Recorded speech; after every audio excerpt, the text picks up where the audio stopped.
Now let's talk about tax. I know most of the people don't really like to speak about tax, but in the case of Hong Kong, it's really not a big deal. You will understand why in a minute. So the first thing is tax on sales. Well, it's really simple, there is none. So no VAT, no GST, 0%. Corporate tax, we talk about 16.5%. No matter you make $1 or $1 million, it's still 16.5%. Dividend tax, 0.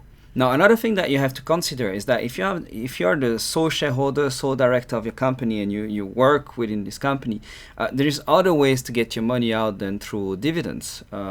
Salary is one of them. So it's interesting as well to talk about individual tax. Tax that you will have on your salary. So in Hong Kong, it's capped at 15%, but it's not 15% on every amount. So this is the way it works. On the first 132,000 Hong Kong dollars a year, you pay 0% tax. On the next 45,000 Hong Kong dollars is 2% tax. On the next 45, 7% tax. On the next 45, 12%. And on the rest, 17%. Which basically means that if you sum these up and you average a little bit, this is what you will get. For if you give yourself 267,000 Hong Kong dollars a year, you will pay about 3.5% tax on this amount, personally, as individual tax. And this, obviously, your salary will be counted as an expense of your business. Let's see how this applies in practice. Let me give you a really short accounting 101. So in a business, what you will have is some revenue or sales, like turnover. That's your top line. Then you will have to take your expenses out of the business. So you have different types of expenses. The first one is business expenses. It's basically, your office, your staff, your courier fees, your stationery, and these kind of things. Then you have business expenses. So all around the world, when you have a good accountant, it will be able to help you to actually pass a few expenses that are not directly always related to the business. Now, some countries are really putting a lot of limitation to that, and sometimes even some genuine business expenses cannot even pass through the business. Like some countries will actually not let you have meetings after a certain hour because they will guess that it's not for business, or they won't accept expenses during weekend or not too many. Or France, for example, you can have one suit a year on the business. If you want to buy a second suit, then you have to buy it from your own pocket. So some countries are more or less generous with business expenses. And what I can tell you is that in Hong Kong, we are more like on the generous side of business expenses. And this is a good thing for a business, because basically this is money you take out of the business without paying a single cent in tax. Now, the third thing is the salary. And the salary, I just explained you how the taxation works on it. And it's a good idea to get yourself a salary out of the business because you will pay like almost nothing in tax on it, like 3.5%. Be careful that if you are a Hong Kong resident, this makes a lot of sense to take a salary out.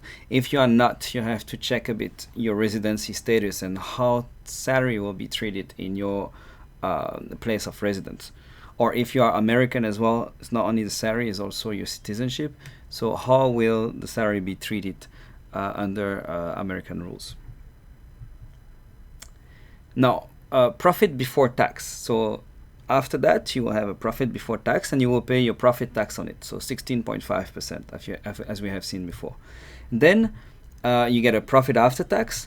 And in theory, you should pay dividend tax, but in Hong Kong, there is none. So sometimes I get people telling me, oh, but then I will pay myself 100% in dividend tax. Well, go back at this explanation I just gave you, and you realize that, no, it's not the way it works. No, because even if you take all the money out of the business as dividend tax, you will still pay 16.5% of profit tax. And basically after that, that's the money you can take out. So yeah, so in another country, you will have this dividend tax on top. Another thing you will have in other country is VAT, so it's tax on the sales itself, which we don't have here in Hong Kong. I mean, VAT or GST. Here we don't have it. But be careful that when you deal with certain countries, like European countries, for example, you may need to have a VAT number and pay VAT tax there. Again, the example that I'm taking since the beginning, Amazon, if you sell in Europe, you will need a VAT number. Now, the good news is that you can get a VAT number for a Hong Kong company.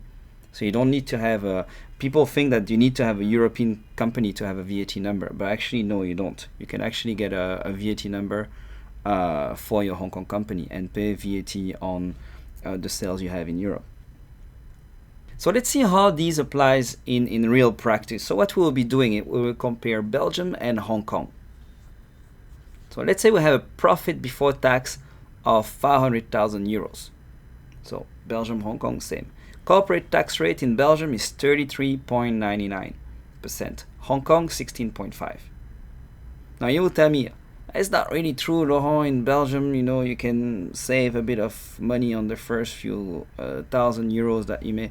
Yeah, well, maybe, but also in Hong Kong, I didn't account for the generous business expenses, so it's kind of fair. Okay, so 33.99 Belgium, 16.5 Hong Kong. Corporate tax in Belgium means you will have to pay around 170,000 euros. In Hong Kong, a bit more than 82,000 euros. Okay, that's more than double in Belgium, right? Profit after tax, 330,000 euros, more or less. In Hong Kong, 417,000 euros. Dividend tax rate, 27% in Belgium, 0 in Hong Kong. So you still have to pay dividend tax in Belgium, almost 90,000 euros. So you end up with a net income after tax of 240,936 euros in Belgium and 417,500 in Hong Kong. The net gain, so the amount of money that you keep out of those 500,000 euros profit you had, in Belgium you just keep 48% of it. In Hong Kong you will keep more than 83%, 83.5%. Okay, so basically what you are doing by getting your structure in Hong Kong, you save 176,564.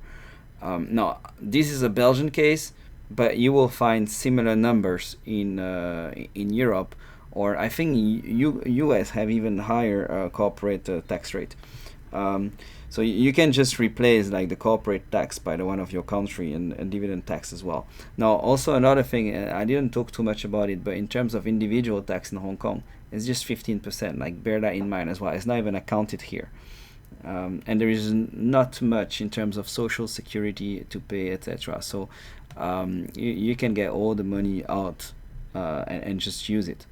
Okay. So in terms of social security, so that you know, and retirement, you just have to pay about 10% of the salary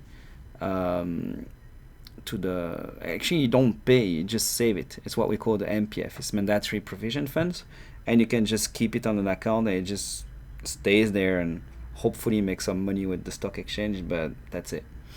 And this is for... It's supposed to be for retirement. Now, I don't know who will retire with that, but yeah. That's the way it works.